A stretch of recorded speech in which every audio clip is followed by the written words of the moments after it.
Welcome to the Mariners Massive, here on Football Manager 21 on YouTube. If you have a sense of deja vu, don't be alarmed.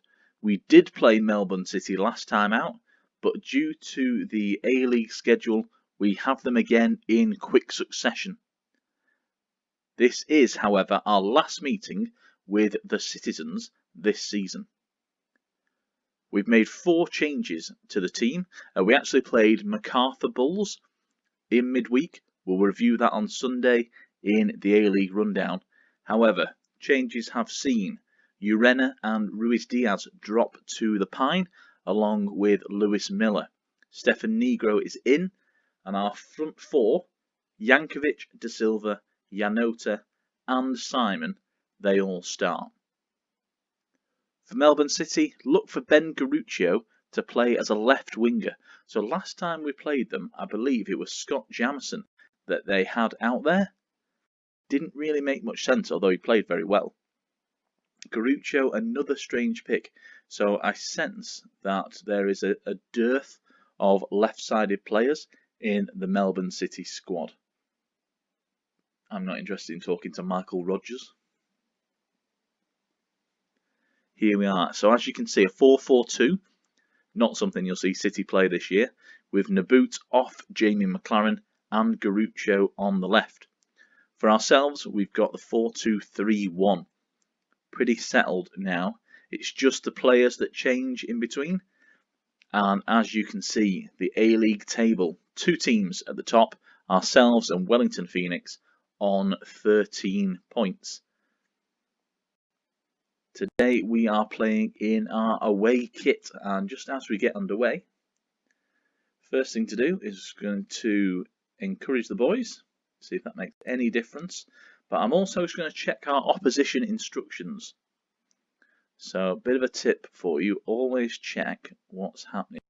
What I do want is our players marked. So Andrew Naboot is being marked by Kai Rolls, that sounds about right. Then on the other side, we want Ruon Tongic to keep a tab on Jamie McLaren. So one of the best players in the A-League, certainly one of the best strikers. Ah, right, okay, so he's the other side. So I'm going to swap those over. This is the sort of thing that can happen if you don't pay attention, which clearly I haven't. So Jamie McLaren plays over that side. What I am going to do is I consider McLaren to be slightly more dangerous than Ruon Tongic, than Andrew Naboot. So I'm going to swap those over like that. In terms of opposition instructions, I kind of have a bit of a set approach. I don't feel confident enough in my abilities to offer tactical advice this time. You're John Aloisi. You managed Brisbane Roar 18 months ago, man. Pull it together. So I like to show wingers onto their weaker foot. That's straight off way. I also like to go in hard on 2 central midfielders. So in this case, it is Aidan O'Neill and Connor Metcalf. So dead simple. Don't give them time on the ball. Don't let them dictate. Meanwhile, we pretty much do everything for the strikers. So obviously, Jamie McLaren is pretty lethal. Last year's Golden Boot winner. Yeah, we're going to do everything for him. Him and Andrew Naboot. So a bit unlucky for the new signing, Naboot there. So coming in effectively from Melbourne Victory via Perth Glory. Bit of a strange one where he signed for them and then they sort of couldn't have him. So he departed the club before he'd even kicked a ball for them. Bit strange. Same with Nathaniel Atkinson. So he actually left City for Perth. Would have been a really good signing for them. But returned when things didn't quite work out. So there you have it.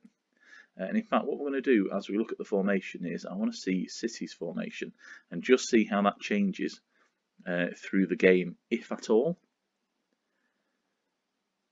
Early signs, though, are good with Jankovic back to Negro, into the box, cleared up to McLaren. This is what we're talking about. Ruon Tongic beaten far too easily, and it's a simple goal for Jamie McLaren. The defence not at all showering themselves in any glory. Look at Tongic beaten down there on the left side into the boot. He finds McLaren, who's still not tracked. Awful defending there. Ruan Tongic, not impressed. We are in the market for new defenders. We've actually taken Tomislav Mersela on trial this week. So we are planning, of course, to bring in George Niedermeyer and have offered him a contract. However, he's yet to sign it due to some work permit restrictions. So we actually have to wait a few weeks for those to come through. In the meantime, we're having a look at alternatives that perhaps don't need one. So Mersela, obviously an Australian citizen, played for Perth Glory last. He is an option. We did take 4 defenders on trial, including Tim Hoogland, as it's an attack for us all the way back to Stensness, though. Not exactly what we were after. So 4 shots on goal by Melbourne City. That's the sort of thing that I'm hoping our new signing in defence can do the business for us and really put a stop to. All too often, teams are getting through and calling Mark Birighitti into action, which of course happens in real life. Birighitti, one of the very best goalkeepers in the A-League. He certainly faces a lot of shots and he makes the stops. He's a really good player. Good distribution as well. Very calm, very organised. He's sort of the perfect player that you want, especially for a club that is, with the greatest respect, down at the lower end of the table, or at least expected to be. As we go all the way back to that man himself, Mark Birighitti. Good play out to Clisby, but he's wanting to go back. We need to get the ball forward, lads. Look at that. An awful pass inside, and now City come at us through Garuccio, the makeshift left winger. It's come all the way through, headed just over the bar by Aidan O'Neill. Far too much time and space. Oh, John Aloisi does feel comfortable to instruct our players to close down Scott Jamieson. Not quite sure what's going on there. As Jamie McLaren sends the ball behind for a goal kick. He's warming up. He's looking for a second goal. And Melbourne City look extremely dangerous. You know what? I'm going to shout to the boys. I'm going to demand more. We're going for it. 5 minutes left at the end of the first half. Let's see if we can mount any offence and get a goal back. We've played well this year so far. You know, as you saw, top of the league. On goal difference from Wellington Phoenix. But this is just not happening for us today, Ed, is it? At all.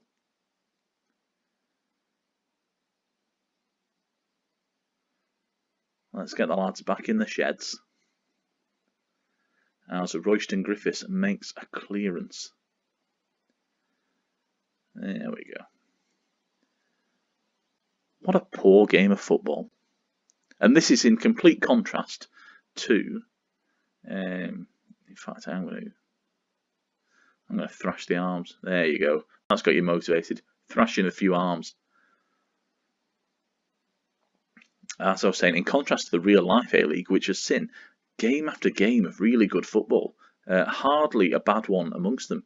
You said the worst one probably was the opening game. Western United taking on Adelaide, but that was a real tactical battle, and somebody like me really appreciates that sort of thing. Wellington Phoenix versus Macarthur this weekend wasn't a bad game, highlighted by an absolutely diabolical sending off. And the worst thing was, the referee could have rescinded. He could have changed his mind. He went down to have a look at the old VAR screen and didn't. It was a strange decision. So Dennis Jeanroux and the Wellington Phoenix lad, Alex Rufer, went in for what was a 50-50 tackle, really. Good, strong tackle. Both players showing a bit of intent. As we get a shot off on Tom Glover's goal. And then just as Jeanroux was running away, he took a couple of steps. And then I think that's what's persuaded the VAR to get the referee to look at it. He took a couple of steps and then went over Rufer's leg. I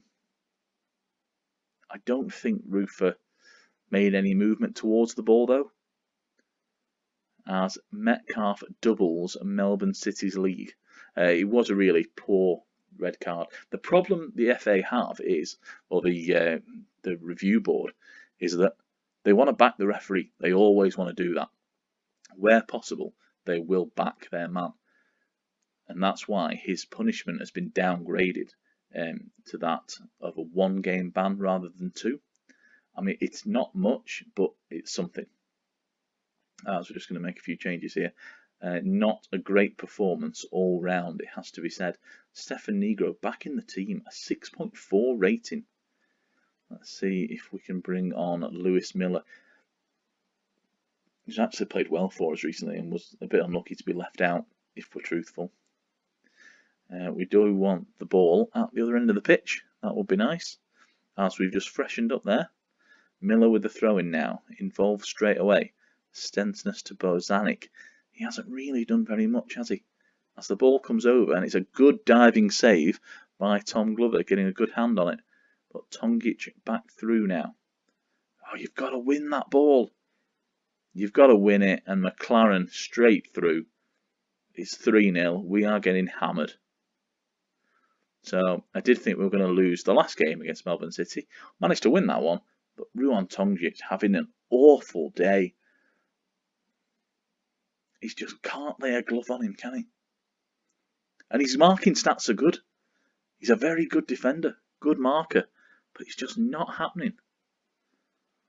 Did we leave ourselves too open? We are the away side, and that always means that even if you are designated as an attacking team, it does take a little bit away from you as we bring on Urena in place of De Silva. If we concede again, this is just awful.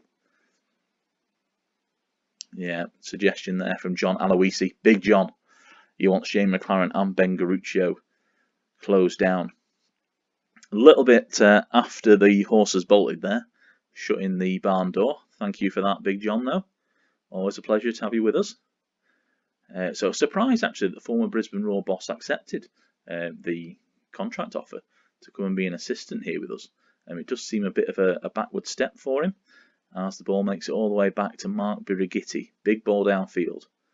He's actually gone for the short option. Bowman now on the ball. Stensness picks it up. Urena through. And it's Matt Simon with a good effort but a good save equally by Tom Glover. Bozanic with the cross now, cut out, but Urena is going to recycle. Can we keep the highlight going? No. Is the answer? What an awful game of football. As we've got a corner. Let's get one back, lads, eh? Is that in? No, of course it isn't. Unbelievable. Good effort, but sadly not getting past Tom Glover. So the Gloveman is the Ollie Roos goalkeeper at the moment. But there you have it, Matt Simon, 10th of the season. Right, lads. Let's encourage him. Let's go for it. We can still turn this round in 12 minutes. It's not going to happen, is it? It's not happening in the slightest. McLaren, Metcalf, McLaren, and then Matt Simon with a goal back. We need it off Jamie McLaren, I can tell you that. He's been an absolute superstar for him. An 8.5 rating as it stands. But Ben Garuccio, got to give him credit for a player that started on the left that I didn't think was going to do well. Although we did say that about Scott Jamieson last week. And yes, we're going to bring off Clisby, I think. I'm not even sure that he managed to get changed into his kit for the game. He's been that complacent there at left back, as old Clisby. Played actually really well for the real life Central Coast Mariners this season. In truth, so have most of their players. It's hard to pinpoint anybody who's not done their bit in 2 wins to start with. As Craig Noon has an effort saved by Mark Birighitti. It's a big ball downfield to Matt Simon now. Here's Urena. It's cut out though, isn't it? Let's see if Bozanic can do anything with it. Bowman. Now he's through. Here you go. And it's the finish. Urena. It's 3-2. Have we left it a bit too late? We did make the changes quite early, to be fair. It's Bozanic and then Urena. I'm not sure if Bozanic's shot was going in. Ollie there in central midfield. We've got 5 minutes to go, and it may be time to bring out. See, we don't have now what we used to have, but we've gone for all-out attack. Let's see if that does anything for us. It'll probably mean that we concede in the next couple of minutes, is what will generally happen. But let's hope that that sort of mentality can do something for us as Urena comes forward. Good ball out to Bowman. Oh, he's still there, isn't he? He's fighting for it. Oh, it's cleared up to field though. Bozanic now, Ruiz Diaz. Can we get a point here? And it's a strike by Ollie Bozanic, and it's wide. The left of the post as Glover now fires the ball upfield to Craig Noon. On as a substitute, fresh as a daisy. But Naboot is well managed. Garuccio gets himself free, earns a corner. 92 minutes on the clock. The seconds are just going to tick down as Berenguer with the corner delivery. And it's cleared upfield, but it's just going to come straight back through Craig Noon, isn't it? Good play by Melbourne City, and it's a goal. Florent Berenguer, 4-2, game, set, and match. It's over. It is all over. Naboot inside, Metcalf out wide to Berenguer. Lewis Miller dives down. Ruan Tongic not over quick enough. As a central defender, you've got to spot the danger. There's a moment when you have to decide, I'm staying or I'm going. And if you get it wrong, they're through on goal. You get it right, ball's cleared. Something that Martin Keown used to be very good at. Ruan Tongic not quite up to Martin Keown's level. However, I will say that our XG is 2.46, which is more than Melbourne City. Okay. Obviously, some of the efforts that we've had have been good, but on this occasion, it's Patrick Kidsnorbo that takes the chocolates. All 3 points going back to Amy Park, back to Melbourne. There we have it. How do I feel? I don't really feel like I want to praise the lads that much. Unlucky boys, let's say that. No, fairly big motivation. So that is our first league loss of the season. Ruan Tongic to blame, quite frankly. He had a shocking day of football. I mean, should have done a lot better. He was marking, of course, Jamie McLaren, but his stats are good at marking. It was a bad day. Matt Ryan, the Australian Football Gazette, taking far too much pleasure in our loss. The game is over. I don't want to discuss it anymore. How does such a disappointing result impact your plans? Well, it means we don't get 3 points. But let's see what tomorrow brings. That's all for him. And there you have it. So, we remain in our place at the top of the league because we'd played 5 games. The Knicks had played 6 themselves, both now on 13 points. It does mean that Western United, with a positive result in their next game, which is going to be either against Sydney FC, Melbourne Victory or Western Sydney Wanderers, they win that, and that is going to be them at the top of the league by a point. So let's hope that somebody else can do us a favour. That's all for today. Do check out the A-League Rundown. So that happens every Sunday, where we just go through all of the game results and all the news and happenings from the save over the last week or so. It is going to be a double week again this time. So most teams have played twice, including ourselves. We played against MacArthur Bulls earlier on in this 2-week sort of period. And we've obviously just seen the loss to Melbourne City, our first of the season. But 2 goals. And if it hadn't been for the defence, we may have got something else. Thank you for joining me today. I'll see you again on Sunday.